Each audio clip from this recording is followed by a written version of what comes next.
हाय दोस्तों, super math class में हम रमेश यादव आपका स्वागत करते हैं। दोस्तों, आज का जो टॉपिक है वो है इतिहास। और इतिहास में हम आप लोगों को पढ़ा दिए थे इस्लाम का उदय। इस्लाम के उदय के बाद दोस्तों जो है मुस्लिम धर्म की स्थापना हो गई। और उन मुस्लिम धर्म की जब स्थापना हो गई, मुस्लिम साम्राज्य की जब स्थापना हो गई, तो ये अपने साम्राज्य का विस्तार करने के लिए क्या करने लगे? आक्रमण करने लगे। तो आज हम वही पढ़ेंगे इनके आक्रमण के बारे में। तो भारत पर आक्रमण करने वाले आज मुस्लिम आक्रमणकारियों की बात होगी। तो भारत पर आक्रमण करने वाले वो मुस्लिम जो थे, तो प्रथम मुस्लिम जो थे वो अरबी थे या तुर्की थे। आज इस बात पर हम लोग जो है चर्चा करेंगे। और दोस्तों, वीडियो को अंत तक देखते रहिएगा, क्योंकि इसी आक्रमण में हम आज इतिहास के सबसे महत्वपूर्ण कर जजिया कर की बात करेंगे। और जजिया कर लगाया किसने और भारत में अंतिम रूप से समाप्त किसने किया, आज हम उसकी भी चर्चा करेंगे। अर्थात इस वीडियो में आपको जजिया कर आज समाप्त कर देंगे पूर्ण रूप से। तो आइए जान लेते हैं भारत पर आक्रमण करने वाले मुस्लिमों के बारे में। तो हेडिंग आपकी क्या है? मुस्लिम आक्रमण।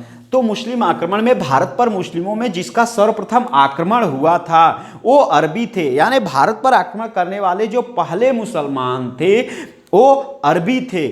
और जो है कि अरबी मुसलमान का सर्वप्रथम आक्रमण जो हुआ था भारत पर, वह पवित्र खलीफा उमर के समय में 634 से 644 के मध्य हुआ था। और वो हुआ था बम्बई के निकट थाना क्षेत्र पर। बम्बई के निकट थाना क्षेत्र पर हुआ था। और उस समय भारत के जो शासक थे वो थे हर्षवर्धन व पुलकेशिन द्वितीय। लेकिन जो है कि इनके प्रभाव के कारण यह आक्रमण जो था वो असफल रहा।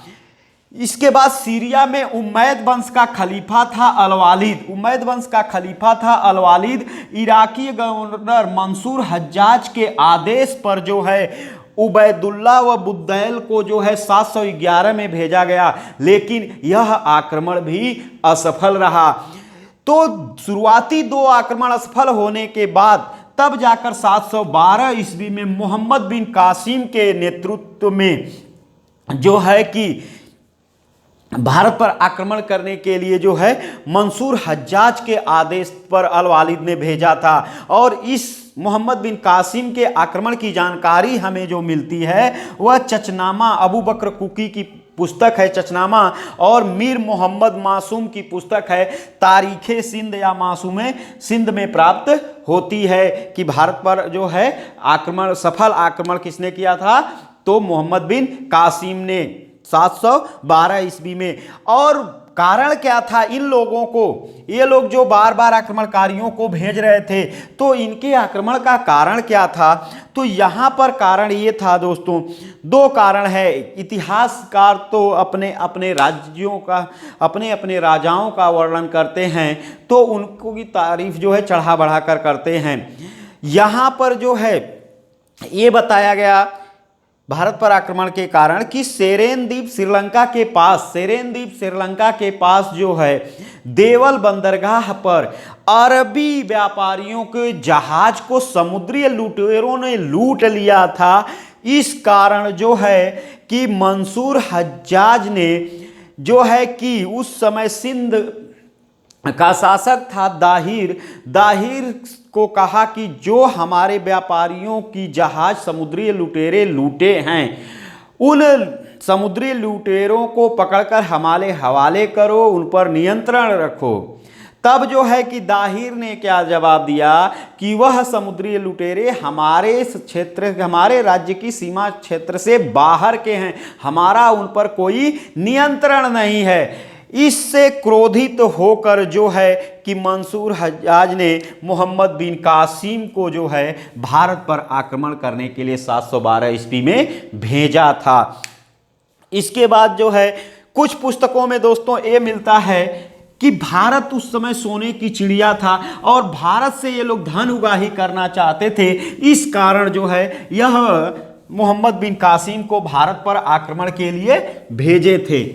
इसके बाद जो है यह मोहम्मद बिन कासिम भारत पर आता है और आक्रमण करता है और इसका आक्रमण सफल हो गया। इस प्रकार से भारत पर आक्रमण करने वाला प्रथम अरबी मुसलमान मोहम्मद बिन कासिम बना। ठीक, तो प्रथम अरबी मुसलमान जो है मोहम्मद बिन कासिम, प्रथम अरबी मुसलमान मोहम्मद बिन कासिम। ठीक, इसके बाद दोस्तों भारत पर आक्रमण करने वाला प्रथम तुर्कीय की बात किया जाए, प्रथम तुर्कीय मुसलमान की बात किया जाए तो सुबुक्तगीन,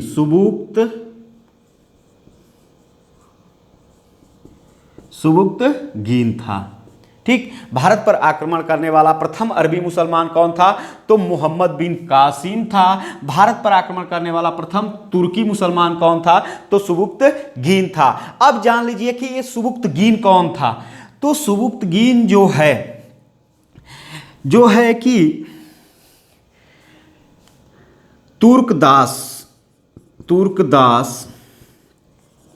अलप्तगीन, जो कि खुरासन का राज्यपाल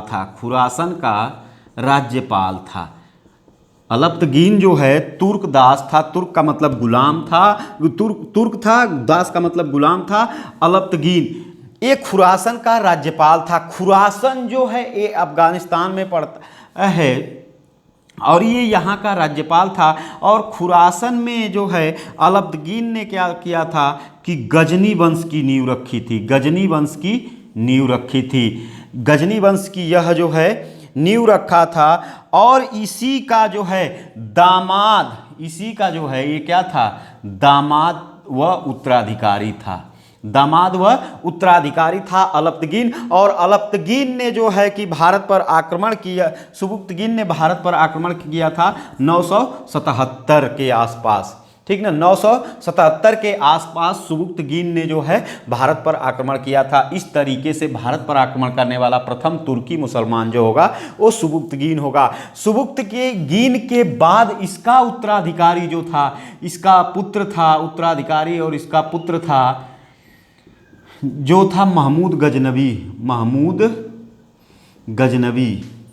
999 से 1030 ईस्वी के आसपास गद्दी पर बैठा था। 999 से 1030 तक इसका शासनकाल था और यह जो है कि गद्दी पर बैठा। इसके बाद आता है मोहम्मद गौरी। ठीक, तो ये बात समझ में आई। भारत पर आक्रमण करने वाले प्रथम मुस्लिम जो थे, अरबी की बात करेगा तो मोहम्मद बिन कासिम हो जाएगा, तुर्की की बात करेगा तो सुबुक्तगीन हो जाएगा। सुबुक्तगीन कौन था? तो तुर्कदास अलप्तगीन, जो खुरासन का राज्यपाल था। खुरासन के राज्यपाल ने ही गजनी में जो है गजनी वंश की नींव रखी और इसी का दामाद व उत्तराधिकारी था सुबुक्तगीन, जो 977 के आसपास भारत पर आक्रमण करने वाला प्रथम तुर्कीय मुसलमान था। इसका उत्तराधिकारी, इसका पुत्र था महमूद गजनवी, जो 999 से 1030 के मध्य शासन किया और प्रत्येक वर्ष भारत पर आक्रमण किया था। इसके बाद मोहम्मद गौरी, और मोहम्मद गौरी के बाद आ जाएगा कुतुबुद्दीन ऐबक, जो कि एक अस्थायी स्वशासन की स्थापना करता है। ठीक, तो ये था तो प्रथम आक्रमण की बात थी, इसको हम बता दिए। अब हम बात करते हैं मोहम्मद बिन कासिम की। जब मोहम्मद बिन कासिम जो है देवल बंदरगाह पर आ गया तो क्या होता है, आइए जान लेते हैं। ठीक, तो 20 जून 712 ईस्वी को राबोर का युद्ध होता है, राबोर का युद्ध। और इस राबोर के युद्ध में कौन कौन लोग थे? तो एक तो था मोहम्मद बिन कासिम और दूसरा जो था वो था सिंध का शासक दाहिर। ठीक, सिंध का शासक दाहिर, लेकिन एक सरदार जो था इसका वो देशद्रोही हो गया, सरदार देशद्रोही मोकाह। दोस्तों यह जो है दाहिर से जो है देशद्रोह करता है और मोहम्मद बिन कासिम से मिल जाता है और मोहम्मद बिन कासिम से मिलने के बाद जो है यह इसके साथ हो गया और जो है कि दाहिर के खिलाफ राबोर का युद्ध लड़ गया 20 जून 712 ईस्वी को। और 20 जून 712 ईस्वी को जो है राबोर के युद्ध में मोहम्मद बिन कासिम ने दाहिर को पराजित कर दिया और दाहिर को पराजित करने के बाद क्या किया, सिंध को जीत लिया। सिंध जीतने के बाद यह जो है ब्राह्मणाबाद गया। सिंध जीतने के बाद यह ब्राह्मणाबाद,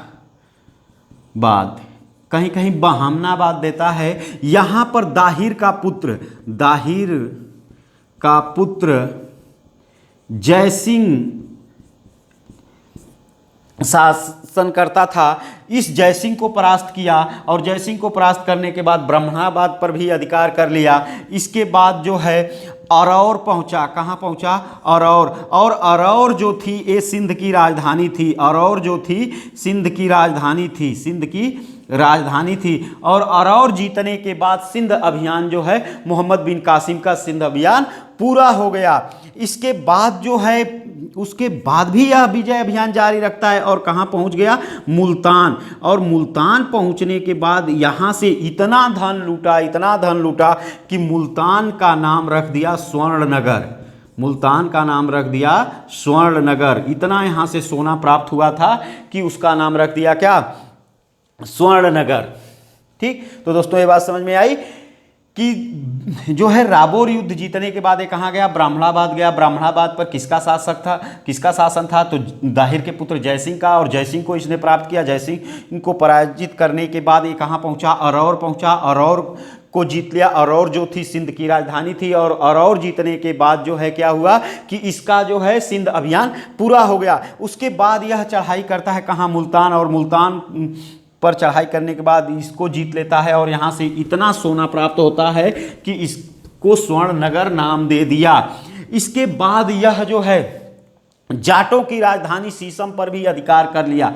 जाटों की राजधानी थी, जाटों की राजधानी शीशम पर भी अधिकार कर लिया। शीशम पर भी अधिकार कर लिया। शीशम पर भी अधिकार कर लिया। इसके बाद संपूर्ण जो है कि सिंध जीतने के बाद इसने क्या किया कि एक नए कर को लागू कर दिया। और वो कर क्या था दोस्तों? तो भारतीय इतिहास में सबसे महत्वपूर्ण टॉपिक जो कर है वो है जजिया कर। सबसे महत्वपूर्ण है जजिया कर। तो जजिया कर लगाया किसने? किसने लगाया था? तो मोहम्मद बिन कासिम ने। जजिया कर किसने लगाया था? मोहम्मद बिन कासिम ने। कहाँ के निवासियों पर? तो सिंध के निवासियों पर। सिंध के निवासी पर। जजिया कर किससे लिया जाता था? तो गैर मुस्लिमों से, अर्थात हिंदुओं से लिया जाता था। हिंदुओं में किनको छूट थी? तो ब्राह्मण को, भिक्षु को, ब्राह्मण को, भिक्षु को, अपाहिज को, इन लोगों को जजिया कर से छूट थी। ठीक, इसके बाद जो है कि ब्राह्मणों पर जजिया कर किसने लगा दिया? तो दिल्ली सल्तनत में जो है तुगलक वंश का शासक था जिसका नाम था जो है फिरोज शाह तुगलक। फिरोज शाह तुगलक ने क्या किया? फिरोज शाह तुगलक ने 1376 ईस्वी में ब्राह्मणों पर भी जजिया कर लगा दिया। इसके बाद दोस्तों 1564 ईस्वी में अकबर ने जजिया कर समाप्त कर दिया। अकबर ने 1564 में जजिया कर समाप्त कर दिया। इसके बाद जो है 1679 ईस्वी में औरंगजेब